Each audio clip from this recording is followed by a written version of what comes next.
জিলিপি খাবেন? জিলিপি খেতে হলে এইভাবে বানিয়ে ফেলুন। কোনো রকম ফুড কালার ছাড়াই কি করে তৈরি করে নেওয়া যায় জিলিপি, তাহলে সম্পূর্ণ ভিডিওটা দেখতে থাকুন। জিলিপিটা তৈরি করার জন্য আমি এখানে বিউলির ডাল নিয়ে নিয়েছি এই মেজারমেন্ট কাপের 2 কাপ। 2 ঘন্টা আগে আমি ভিজিয়ে রেখেছি, ফুলে একটু বেশি হয়ে গেছে। সঙ্গে দিচ্ছি গোবিন্দভোগ চাল মেজারমেন্ট কাপের 1 কাপ। আর যে বিউলি ডালটা দেখছেন যে কোনো গ্রসারি শপে পেয়ে যাবেন। চাল এবং ডালটাকে মিক্সচার গ্রাইন্ডারে দিয়ে ভালো করে পেস্ট করে নিয়ে আসছি। এই চাল ডালের পেস্টটা এরকম স্মুথ হতে হবে। আমিও স্মুথভাবে বানিয়েছি। এবার ভালো করে ফেটিয়ে নিতে হবে। আপনারা হাত দিয়েও করতে পারেন বা একটা কাঁটা চামচ বা একটা চামচ দিয়েও এভাবে একদিকে ঘুরিয়ে ঘুরিয়ে ঘুরিয়ে ঘুরিয়ে হালকা করে নিতে হবে। 1 চামচ বেকিং পাউডার দিয়ে দিলাম।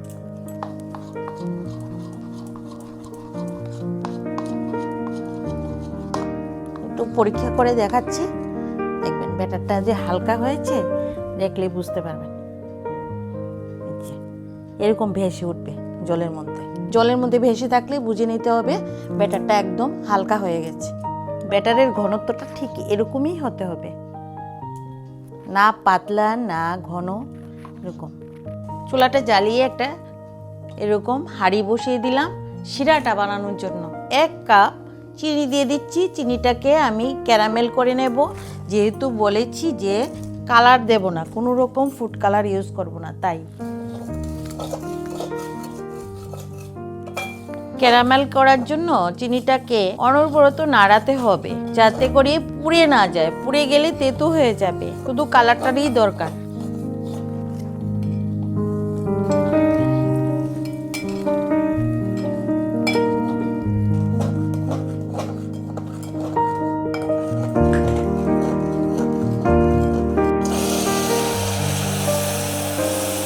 দেখেন কালারটা সুন্দর হয়েছে, হলুদ হলুদ হবে।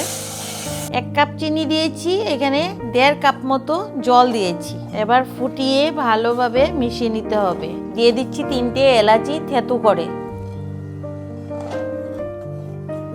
আর মনে রাখবেন এই শিরাটা কিন্তু 1 তার 2 তার হতে হবে না, ছিপছিপে হলেই হবে। আর একটু হবে। আর এই শিরাটা যাতে জমাট বেঁধে না যায়, তাই একটুকু লেবু এভাবে রস বের করে দিয়ে দিতে হবে।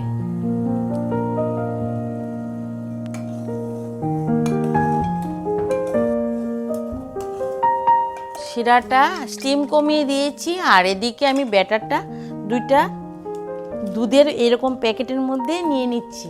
আর একটু নাড়িয়ে নিচ্ছি। এখানে কতটা ফ্লাপি হয়ে গেছে।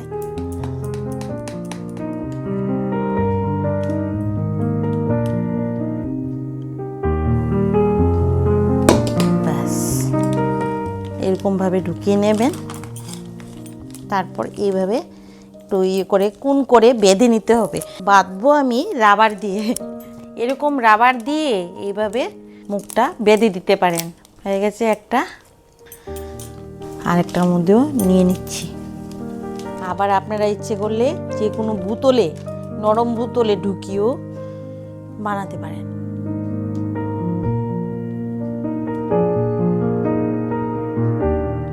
ভালো করে মুখটাকে বাঁধতে হবে যাতে ফেটে না যায়।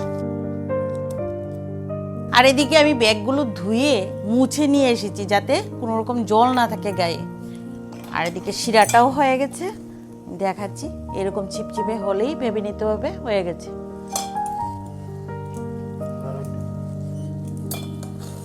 সাইড করে রেখে দিচ্ছি। নামিয়ে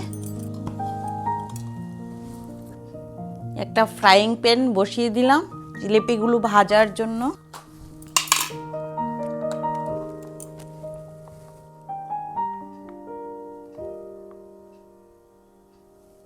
ভাজার জন্য দিয়ে দিলাম তেল। এখন আপনারা যদি মোটা করে বানান তাহলে হোলটা একটু মোটা করে করতে হবে, আর সরু সরু ক্রিসপি বানালে এরকম ছোট করলেই হবে। এবার জিলিপির শেপে দিয়ে দিচ্ছি।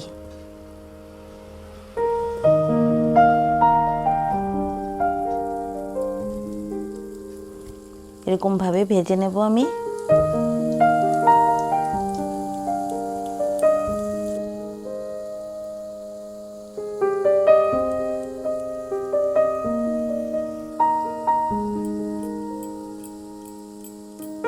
এক সাইড হয়ে গেলে এইভাবে উল্টিয়ে দেবেন।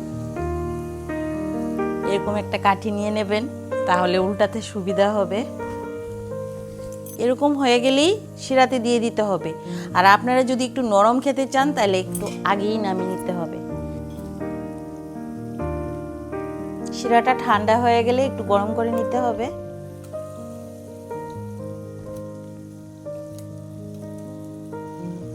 এই যে শিরাতে বেশিক্ষণ রাখতে হবে না, এভাবে উল্টিয়ে নামিয়ে নিতে হবে।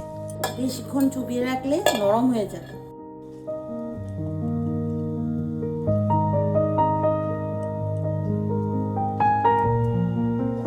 জিলিপি খেতে কে কে পছন্দ করেন অবশ্যই কমেন্ট করে জানাবেন। আমার খুব ভালো লাগে, কিন্তু সুগার যদি থাকে তাহলে কন্ট্রোল করেই খেতে হবে। এবার বাকিগুলোও ভেজে নিচ্ছি।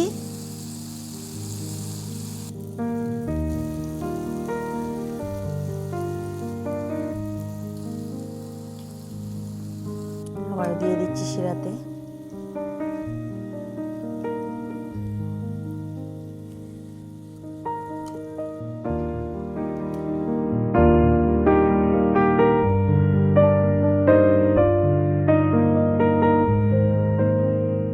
একটা ভেঙে দেখাচ্ছি কতটা ক্রিস্পি এবং রসালো হয়েছে।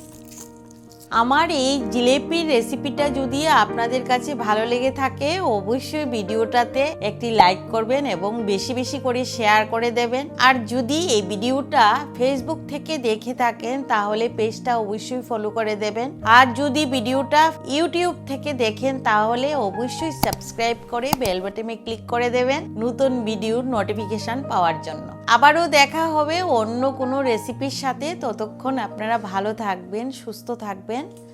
নমস্কার।